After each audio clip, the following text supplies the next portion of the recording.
Саламатсыздар ма? Сіздермен бірге Диана. Мен YouTube арнама қош келіпсіздер.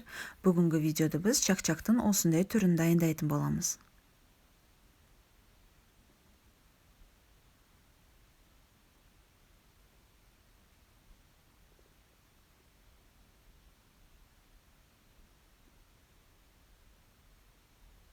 Алдымен үлкендеу ыдысымызды алып, жұмыртқамызды сарыуыз және ақуызымызды араластыра отырып, жалпы уақыт 7 минут миксермен араластырамыз. Міне осылай миксермен араластырған соң, тура 1 минут өткен соң, миксерімізді өшіре отырып, 1 шай қасықтың ұшында аздаған тұз қосып, тағы да 6 минут миксермен араластырамыз.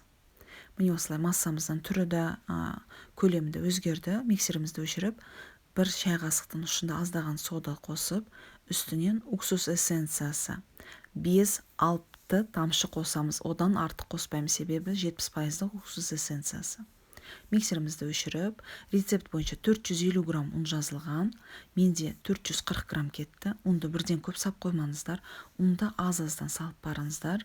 Себебі қамыр ішіндегі сұйықтық үлкен болып көрінеді, бірақ осындай жұмыртқамыз көпіріп үлкен болып тұрады, сондықтан ұн шамалы аздау кетеді. Ұнды көп сап қоймаңыздар, ұнды аз-аздан салып барыңыздар. Қамырдың қаттылығы не қатты не жұмсақ болмау қажет, орташа қамыр болып шығу керек. Міне осында илеп алды қамырымызды. Бұл қамырымызды енді үстін жауып, тура жарты сағат тындырып қоямыз. Шамалы ұрпақтап жібереміз. Үстін целлофан пакет жауып, майлық жауып, жарты сағатқа тындырамыз. Міне қамырымызды жарты сағат тындырып алдық. Осы қамырымызды тура 2-ге бөліп, зуала жасап аламыз.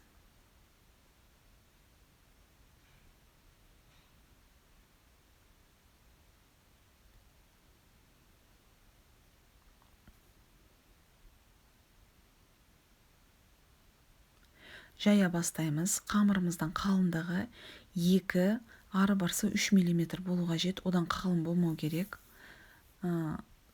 Тура 2-3 мм етіп жаямыз. Қатты ұрпақтамаймыз, аз-аздан ұрпақтап барыңыздар. Себебі қуырып жатқанда майымыз қарайып кетеді. Қатты ұрпақ болып жатса, чак-чактарымыз қатты ағарып қалады сырты. Қамырымыздың жартысына өсімдік майын қостым. Міне осылай жағып шығамыз. Бір бетін екінші бетіне қарай аударып, арасына шамалы ауаласын шығар жеріп, кесіп аламыз. Ортадағы линиясын кесіп алып тастадым, оны да қуырамыз. Міне саусақтай етіп кесіп аламыз.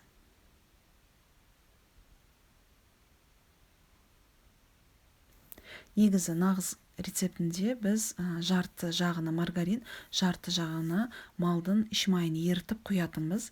Бірақ осыны өсімдік майын құйып көрдім, ешқандай айырмашылық сезген жоқпын. Ыдысымызға майымызды құйдық. Менде осы жерде тұрған майымыз жалпы көлемі 500 мл май болды. Орта оттан шамалы төмендеу етіп қуырамыз. Жоғары отты қуырудың қажеті жоқ. Міне осылай чак-чактарымды саламыз.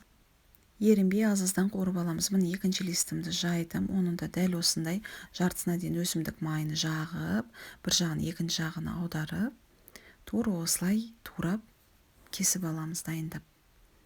Оны да дәл осындай етіп, аз-аздан майымызға салып қуырып аламыз. Мен осындай бамбуковый палочканы қолдандым.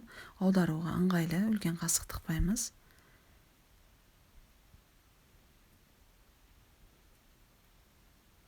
Бірден көп салып жібермеңіздер, чак-чакты аз-аздан салып пісіріңіздер.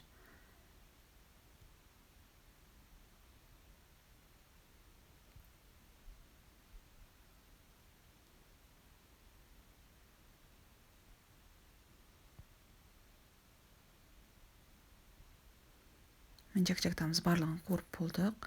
2 зуаладан шыққан чак-чактарымыз. Енді ыдысымызға әдемі бұралып шыққан чак-чактарымыздың бәрін теріп аламыз бөлек.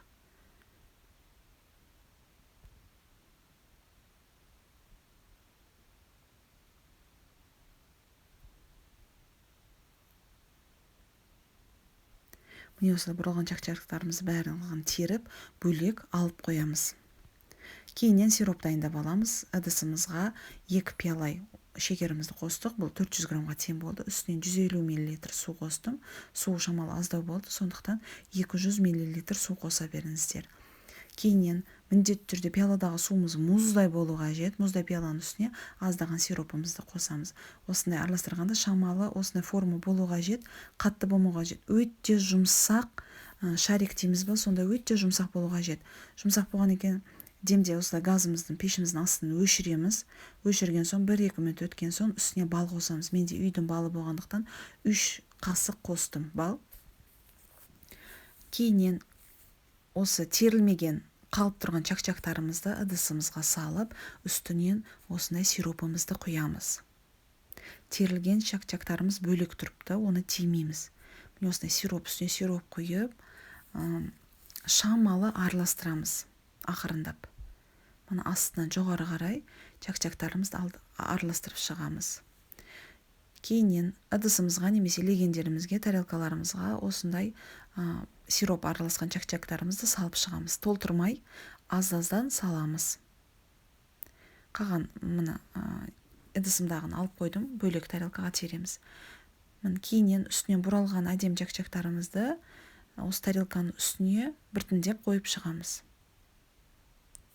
Біреулер сразу сиропқа малып, батырып салады, бірақ ол өте ұзақ, сондықтан сразу осындай тарелкаға салып шығып, үстінен сироп құямыз.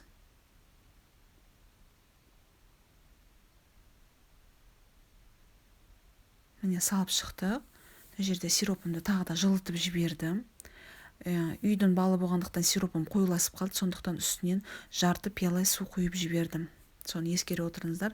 Сироптарыңыз қоюланып кетсе, аздаған су қосып, газ пешіне қойып жіберіп, жылт жіберіп, үстіне тағы да осылай сироппен, жылы ыстық сироппен құямыз чак-чактарымыздың үстіне. Міне осына ерінбей үстіне біртіндеп құйып шығамыз. Қалған чак-чактарымызды кіші тарелкаға қойып шықтым. Осы жалпы көрініс чак-чактарымыз 5 жұмыртқадан шыққан чак-чактар үстінен жаңғақ немесе мейіз немесе күнжіт сеуіп сәндесеңіздер болады. Мен осылай классикалық түрін жасадым. Сіздер өздеріңіздің қалауларыңызбен сәндесеңіздер болады. Чак-чактарымыз мерекелі дастарханға немесе шай ішуге өте дәмді, өте тәтті болып шығады. Өздеріңіз қалауыңызбен бұған сироп қоймай, біреулер осындай қойылтырылған сүт құяды. Бірақ осындай маған өзіме классикалық түрі ұнайды. Сіздер де жасап көріңіздер. Сіздермен бірге болған Диана. Видеоны көргендеріңізге рахмет. Егер видео ұнаған болса, лайк басып, арнама жазыңыздар. Сау болыңыздар.